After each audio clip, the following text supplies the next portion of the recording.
14 लोग मृत हैं और जो हैं वो 10 जख्मी हैं। तो हमारा मानना है ये कमी जो है वहाँ के जो थाना अध्यक्ष हैं, थाने की जो टीम है उसकी है। इंस्पेक्टर हैं संजय कुमार सुधांशु, उनको प्रथम द्रष्टव्य उनकी लापरवाही और शिथिलता पाने पर उनको निलंबित कर दिया गया है।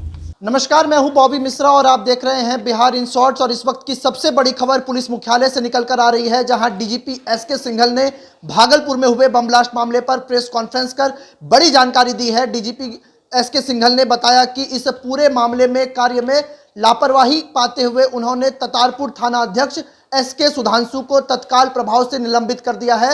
ये बड़ी खबर निकलकर सामने आ रही है कि भागलपुर में लगातार जो बम ब्लास्ट हो रहे हैं, जो ततारपुर थाना क्षेत्र में लगातार जो बम ब्लास्ट की खबरें लगातार टीवी मीडिया पर ब्रेक हो रही है। इसके बाद जो बिहार के डीजीपी एसके सिंघल हैं, उन्होंने कार्रवाई की है। उन्होंने ततारपुर थाना अध्यक्ष एसके सुधांशु को तत्काल प्रभाव से निलंबित कर दिया है।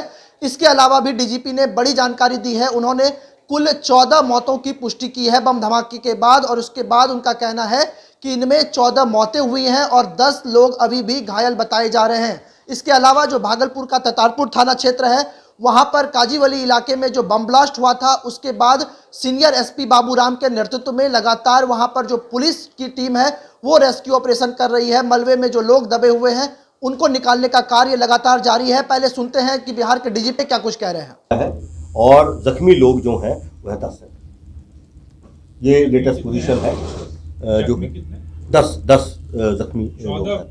14 लोगों का 14 लोग मृत हैं और जो हैं वो 10 जख्मी हैं। ये अभी कहना मुश्किल है।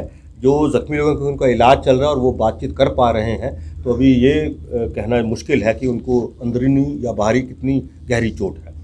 मैं 2-3 चीज़ें आपको और बताना चाहूँगा। एक तो ये कि जो लीलावती देवी जो है ये विडो हैं, और ये जो घर है जिस एक घर में ये घटना घटी है, इस घर की मालकिन जो है वो लीलावती देवी है। लेकिन समय के साथ साथ कालांतर में जो मोहम्मद आज़ाद हैं, इन्होंने वो संपत्ति इनसे खरीद ली, लेकिन इनको किराए पर, इनको और इनके परिवार को किराए पर ही रहने दिया। ये पहले से ही ये पटाखा वगैरह बनाने का काम करती रही है इनका ये परिवार। और मोहम्मद आज़ाद जो हैं वो ग्रिल बनाने का काम करते हैं, जो खिड़कियों पे दरवाज़ों पे ग्रिल लगती है उसका काम जो है वह करते हैं। लेकिन इनके बगल वाला जो मेन घर है, एक और महेंद्र मंडल का जो घर है, ये लोग बहुत पहले से पटाखा वगैरह बनाने का काम करते आए हैं। और इसके अंदर 2002 में महेंद्र मंडल का जो भाई है सुरेश मंडल, उसकी मृत्यु हुई थी। एक ऐसा ही शक्तिशाली जो है वो विस्फोट हुआ था 24/10/2002 को।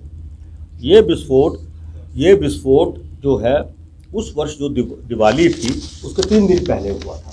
जो घटना स्थल है, उस घटना स्थल पे जो सवेरे की हमारी टीम गई थी, उन टीम को जो चीज़ें मिली हैं वो मैं बता रहा हूँ। एक तो जो पटाखा बनाने के जो रैपर्स होते हैं, पटाखा जब भी बनता है उसके ऊपर रैपर लगाए जाते हैं चमकीले, वो मिले हैं काफ़ी संख्या में। प्लास्टिक की कुछ शीट्स मिली हुई हैं कटी हुई, जिन पर संभवतः वो लोग उनको जोड़ते हैं, असेंबल करते हैं। और काफ़ी बड़ी मात्रा में लूज़ जो बारूद होता है, जो बुनियादी तौर पे कॉम्बिनेशन रहता है अमोनियम नाइट्रेट का और सल्फ़र का, और उसके आगे भी उसमें और भी चीज़ें ऐड की जाती हैं, का बना रहा है। उसको लाइसेंस दिया गया है कि नहीं दिया गया, तो उनको लाइसेंस जो है वो नहीं दिया गया। तो लाइसेंस नहीं देने के बावजूद भी अगर ये इस तरह का काम हो रहा है, तो हमारा मानना है ये कमी जो है वहाँ के जो थाना अध्यक्ष हैं, थाने की जो टीम है उसकी है। और इस पे और भी जांच होगी, लेकिन तत्काल जो वहाँ के थाना अध्यक्ष हैं, ततारपुर थाना के इंस्पेक्टर हैं संजय कुमार सुधांशु, उनको प्रथम द्रष्टव्य उनकी लापरवाही और शिथिलता पाने पर उनको निलंबित कर दिया गया है। कल रात में 11:30 बजे जो मोहल्ला कजवाली चक है, ये ततारपुर थाना अंतर्गत पड़ता है भागलपुर ज़िला में। तो वहाँ पर एक घर है जिसके मालिक हैं मोहम्मद आज़ाद, और उस घर में किराएदार के रूप में लीलावती देवी और उनके परिवार के कुछ सदस्य रह रहे थे। तो 11:30 के आसपास बहुत ही जो है शक्तिशाली एक विस्फोट हुआ और उसके बाद जो है उसमें जो मेन घर था जिसका मैं जिक्र कर रहा हूँ, उसके अलावा आसपास के भी जो है कम से कम 2 और घर वो भी क्षतिग्रस्त हुए और उन घरों में रहने वाले जो नागरिक हैं उनको भी बहुत क्षति पहुंची है। मैं विस्तार अभी आपको दे देता हूं। और घटना की सूचना मिलते ही सारे के सारे जो पुलिस प्रशासन के लोग हैं, जिला प्रशासन के लोग हैं, डिस्ट्रिक्ट मजिस्ट्रेट साहब हैं, एसएसपी साहब हैं, डीआईजी साहब हैं, हमारी डॉग स्क्वाड की टीम, हमारी एफएसएल की टीम वो अर्ली आवर्स ऑफ मॉर्निंग में वहाँ पहुँच गई थी और उसका बहुत बारीकी से वो जांच उन्होंने की और पुनः एक बार जांच करेंगे, क्योंकि अब जो है वो पिछले 8-10 घंटों के अथक प्रयास से मलबा हट गया है। तो एक बार उसको और बहुत गहनतापूर्वक जांच करनी ज़रूरी है कि मलबा जो बाद में पहले जो था हटा हुआ या जितनी जगह थी उसके हिसाब से कुछ वहाँ पर चीज़ें इकट्ठी की गई जो हमारी टीम्स देखती हैं। लेकिन क्योंकि अब जो मलबा है वो ऑलमोस्ट पूरा हटा दिया गया है, तो उसको एक बार और हमारी टीम जो है वो पुनः बहुत डिटेल में उसको देखेगी, ताकि हम लोग इस पूरे तार्किक निष्कर्ष पे पहुंच सकें कि इसका जो है वो मेन कारण जो है वो क्या है और ये कहाँ से जो है वो शुरू हुआ और किस तरह से लोगों को डैमेज हुआ और कहाँ कहाँ पर जो है वो हमारी स्थानीय पुलिस की कोई कमी रह गई, वो सब बातें मैं आपसे करूँगा। तो जो सबसे बड़ा डैमेज हुआ था वो ये जो लीलावती देवी जिस पोर्शन में रहती हैं, इनके जो है घर के 5 लोग वो जो है वो मृत्यु हो गई 5 की।